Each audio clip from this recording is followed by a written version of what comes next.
السلام علیکم میرے دوستو، آج سے 3500 سال پہلے کی بات ہے جب فرعون مصر نے حضرت موسیٰ علیہ السلام اور ان کی قوم کا پیچھا کیا کہ ان کو ختم کر دے، اور اچانک ایسا مقام آیا کہ ان کے آگے صرف سمندر تھا اور پیچھے فرعون کا لشکر، بھاگنے کا کوئی راستہ نہیں تھا۔ جب اللہ تعالیٰ نے حضرت موسیٰ علیہ السلام کو حکم دیا کہ اپنا عصا مبارک سمندر میں مارو، حضرت موسیٰ علیہ السلام نے ایسا ہی کیا اور دیکھتے ہی دیکھتے سمندر 2 حصوں میں بٹ گیا اور اتنا لمبا راستہ بن گیا کہ پوری بنی اسرائیلی قوم اپنے مال و اسباب سمیت یہاں سے گزر گئی۔ مگر جب فرعون مصر نے جو خود کو خدا کہتا تھا اور اس کے لشکر نے اس سمندر کے بیچ میں سے گزرنے کی کوشش کی تو سمندر واپس آ کر مل گیا جیسے پہلے موجود تھا، اور سارا کا سارا لشکر فرعون سمیت غرق ہو گیا۔ اس طرح سے ڈوب کر مرنے کے بعد سمندر نے صرف فرعون کی لاش کو سمندر سے باہر پھینک دیا، جبکہ باقی لشکر کا کوئی نام و نشان نہ ملا، اور یوں آہستہ آہستہ کر کے وقت گزرتا گیا۔ مصریوں میں سے کسی شخص نے ساحل پر پڑی فرعون کی لاش کو دیکھ کر اس کو پہچان کر موجودہ فرعون کے دربار میں بتلایا۔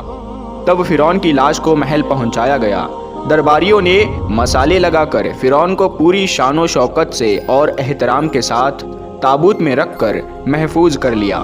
کمال کا اتفاق ہے کہ پوری زمین پر اس وقت صرف وہی قوم تھی جسے مسالے لگا کر لاشوں کو محفوظ کرنے کا ہنر آتا تھا۔ ایسا لگ رہا تھا کہ اس قوم نے اسی دن کے لیے یہ سب کچھ سیکھا تھا۔ فرعون مصر کی لاش کو مسالہ لگا کر محفوظ کرنے کے عمل کے دوران ان سے ایک غلطی ہو گئی،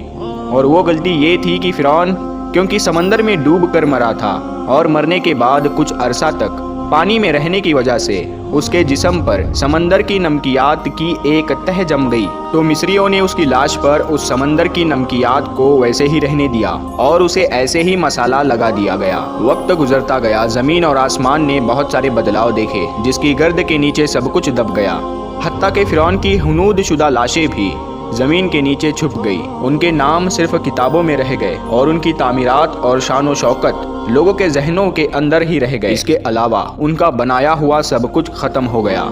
اس واقعے کے 2000 سال کے بعد اس دنیا میں اللہ کے آخری نبی حضرت محمد مصطفیٰ صلی اللہ تعالی علیہ وسلم تشریف لائے، اور ان پر نازل ہونے والی آخری کتاب کے اندر انسانوں کے عبرت کے لیے فرعون کے قصے بڑی تفصیل کے ساتھ بیان کیے گئے، اور اسی سلسلے میں فرعون کے جسم کو محفوظ کرنے کے بارے میں بھی ایک آیت نازل ہوئی، جس کے اندر اللہ پاک واضح طور پر فرماتا ہے کہ ہم تیرے جسم کو آنے والے انسانوں کے لیے عبرت بنا کر محفوظ کر لیں گے۔ اس آیت مبارکہ کی سچائی پر تمام مسلمانوں کو یقین تو تھا، لیکن وہ یہ سمجھنے سے قاصر تھے کہ خدائی کا دعویٰ کرنے والے کی لاش بھلا کہاں محفوظ کی گئی ہوگی، اسے کیسے عبرت کا نشان بنایا گیا ہوگا، کون اس کی تصدیق کرے گا۔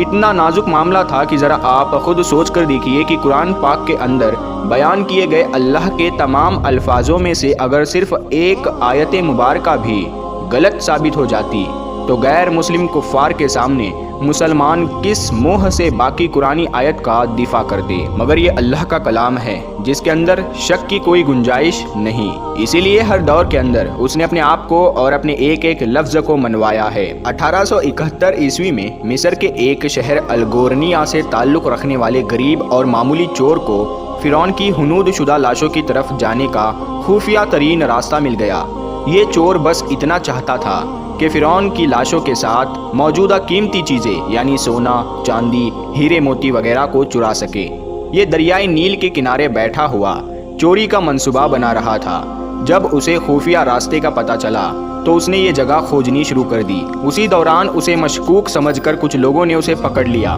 اور پولیس کے حوالے کر دیا۔ بعد میں وہ جس جگہ کو کھوج رہا تھا وہاں سے ملنے والے راستے کی کھدائی کی گئی، اور 1891 عیسوی کے اندر دوسری ممیوں کے ساتھ ساتھ اس سمندر میں غرق ہونے والے فرعون کی لاش بھی مل گئی۔ اس کے کفن پر یعنی اس کے سینے کے مقام پر اس کا نام لکھا ہوا تھا۔ ان ممیوں کو سائنٹسٹ اپنے ساتھ لیب لے گئے جہاں اس کا تفصیل سے جائزہ لیا گیا، تو فرعون والی ممی پر جمی ہوئی نمکیات کی تہ سے اس بات کی تصدیق ہو گئی کہ یہ وہی فرعون ہے کہ جسے پانی میں غرق کر کے عبرت کا نشان بنانے کا وعدہ کیا گیا تھا۔ پوری دنیا میں کھلبلی مچ گئی۔ اس کی تصدیق کے لیے پوری دنیا کے آثار قدیمہ کے ماہر اور سائنٹسٹ سب اسی کی طرف چل پڑے۔ الگ الگ سائنسی ٹیسٹ کرنے کے بعد دنیا بھر کے سائنسدانوں نے مل کر یہ تصدیق کر دی کہ دوسری سب لاشوں کی نسبت صرف اس ایک فرعون کی لاش پر ہی سمندری نمکیات کی تہ جمی ہوئی تھی، جس نے اسے محفوظ رکھا اور گلنے سڑنے سے بچا رکھا۔ اس تصدیق کے بعد اسے فائنلی فرعون کی لاش قرار دے کر میوزیم کے اندر محفوظ کر دیا گیا۔ 1983 عیسوی میں یہ ممی خراب ہونے لگی۔ اس وقت کی مصری حکومت نے فرانس کے حکومت سے درخواست کی کہ اسے خراب ہونے سے بچا لیا جائے اور جدید سائنسی انسٹرومنٹ کی مدد سے اس کی موت کی وجہ کو بھی معلوم کیا جائے۔ چنانچہ مصری اور فرانسیسی حکومت نے مل کر اس ممی کو فرانس لے جانے کا انتظام کیا۔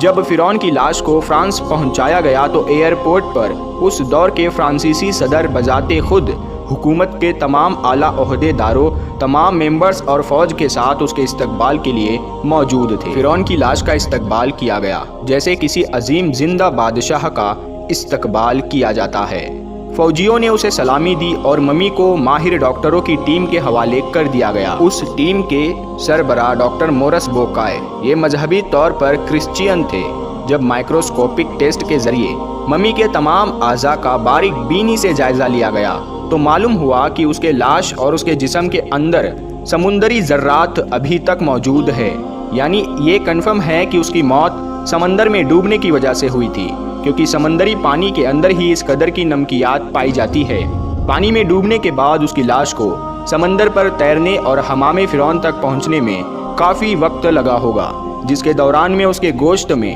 سمندری پانی کا نمک جذب ہو گیا۔ یہ نمک اس کی لاش سے خالی نہیں کیا جا سکتا تھا۔ 1000 برس کے دوران میں یہ رفتہ رفتہ اس کے جسم سے خارج ہو کر ایک تہ کی صورت میں جم گیا۔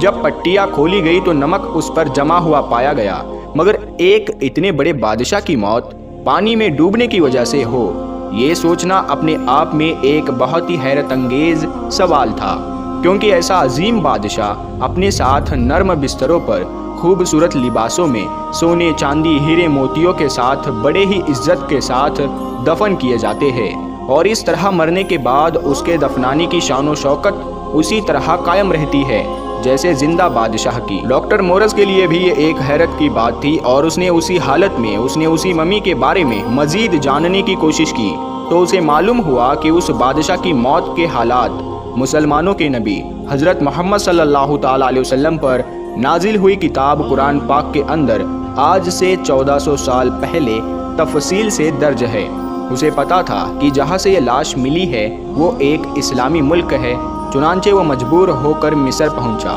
کیونکہ وہ ایک سائنٹسٹ تھا اور اس نے ایک مصر کے سائنٹسٹ سے ملاقات کی جس نے اسے قرآن پاک کی سورہ یونس کی آیت کا ترجمہ لفظ با لفظ سنایا، جس میں فرعون کی خدائی کا دعویٰ